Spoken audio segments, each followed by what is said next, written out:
منع الناس أن يؤمنوا إذ جاءهم الهدى إلا أن قالوا أبعث الله بشرا رسولا قل لو كان في الأرض ملائكة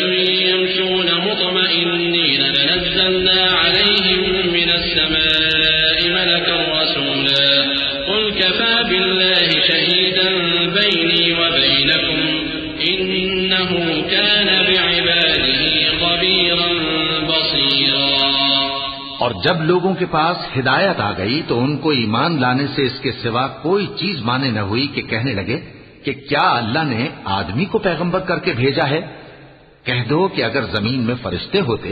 کہ اس میں چلتے پھرتے اور رہتے بستے تو ہم ان کے پاس کسی فرشتے کو پیغمبر بنا کر بھیجتے۔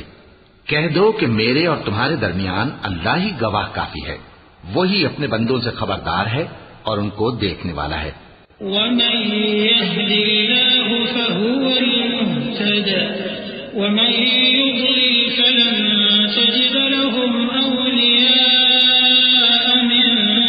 دونه ونحشرهم يوم القيامة على وجوههم عميا وبكما وصما مأواهم جهنم كلما خبت زدناهم سعيرا ذلك جزاؤهم بأنهم كفروا بآياتنا وقالوا أئذا كنا عظاما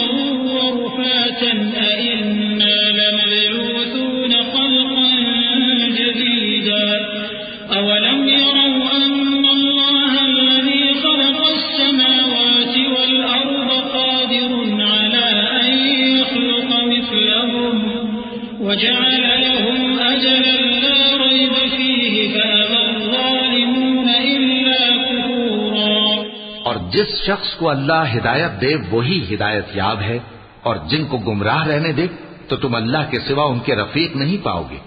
اور ہم ان کو قیامت کے دن اوندھے منہ، اندھے، گونگے اور بہرے بنا کر اٹھائیں گے،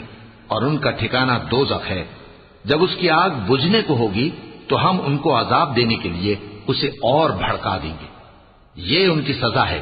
اس لیے کہ وہ ہماری آیتوں سے کفر کرتے تھے اور کہتے تھے کہ جب ہم مر کر بوسیدہ ہڈیاں اور ریزہ ریزہ ہو جائیں گے تو کیا اثر نو پیدا کیے جائیں گے؟ کیا انہوں نے نہیں دیکھا کہ اللہ جس نے آسمانوں اور زمین کو پیدا کیا ہے اس بات پر قادر ہے کہ ان جیسے لوگ پیدا کر دے، اور اس نے ان کے لیے ایک وقت مقرر کر دیا ہے جس میں کچھ بھی شک نہیں، تو ظالموں نے انکار کے سوا اسے قبول نہ کیا۔ قل لو أنتم تملكون خزائن رحمة ربي